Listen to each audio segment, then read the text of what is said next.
What's up, guys? Dr. Anthony Lopez here with Clear Families Chiropractic. And on this edition of Talk About It Tuesday, we're going to be diving into the importance of the lumbar region.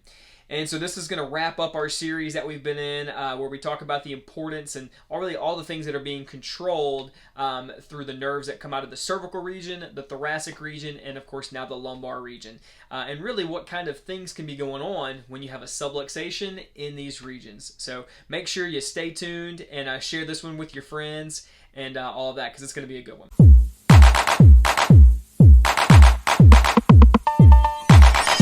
Alright guys, so like I said, we're wrapping up our series on the different regions of the spine and the importance of the nerves that come out of those areas, as well as what can happen if you have a subluxation in those areas. So this week, again, we're talking about the lumbar region. And so let's just start off here with L1. So L1 actually controls the large intestine. And so, of course, the significance of large intestine is it plays a role in digestion, right? And so if you have a subluxation at L1, you can absolutely see issues using the bathroom. So like diarrhea, constipation, things of that nature. And then we move to L2, right? So L2 controls the appendix, the abdomen, and the upper leg, right? And so the upper leg, of course, is going to be, just the general movement and the muscles and everything like that in your upper leg, right? You've also got your appendix, which plays a role in digestion. And then, of course, your abdomen, right, which is responsible for kind of creating that core stability that we all need, which even helps our spine, right, as far as like aches and pains and whatnot. So a pretty big deal there as far as the abdomen goes. But yeah, if you have a subluxation there, of course, that can create a variety of issues, again, a little bit with digestion, but also, of course, some pain into the front of the legs, numbness and tingling, those sorts of things. You can even have like bloating and some things like that because of the abdomen, like your breathing. So a lot of different things that can happen there if you have a subluxation in the L2 area. L3 is a pretty important area. L3 actually controls your genitalia, uterus. There's some input and control to the knees, right? And then your bladder. So some pretty important things right there. So think about, different kind of conditions that you can have with those things, right? There's a lot of people that go to chiropractors for infertility purposes, right? And that's like I said, like reproductive system, everything like that being controlled in that area, that is huge. And there's a lot of people that that is the secret to them finally being able to conceive is the missing link is the chiropractic care, right? This is something that's not known, so make sure, again, you share this information with your friends. But yeah, so going like your bladder, right? A lot of people have bladder issues. A lot of times that can be caused from a subluxation. So pretty much you name a condition in those areas, a subluxation can be causing it, right? And this goes for all those areas. And then we have L4. So L4 actually controls the prostate gland, so that's a big deal for men. The muscles in the low back, and also the sciatic nerve. A lot of people know the sciatic nerve because that gets talked about a lot of times in chiropractic, right? A lot of people just think that general pain in the leg is sciatica pain, but actually sciatica pain is very delineated and runs, down, of course, the back and down the back of the leg, into the foot, right? And so that's a big deal, a big differentiator because not all, again, pain down the leg is sciatica pain. But the prostate gland, kind of going back into the other things that are controlled, right? L4 controlling the prostate gland is a big deal for men because if that prostate is inflamed or irritated because of a subluxation in L4, then it can actually affect the ability to use the bathroom. It can affect sexual, dysfunction. It can affect a lot of different things. Of course, the muscles in the low back, that's also a big deal. We can have sensitive or painful muscles in the low back and everything, of course, if there's a subluxation at L4. And then we have L5. L5 actually can affect the lower legs, ankles, and feet. And so if there's a subluxation there, then you can have, of course, pain and swelling and things like that down in the lower leg. You can have issues that you think might be foot or ankle issues, and they're actually coming from that L5. You can have varicose veins down in that area because of L5. I should have said this earlier, but the L4 and the L5 area, because of the things they control, you can have like numbness and tingling and things like that down into the legs.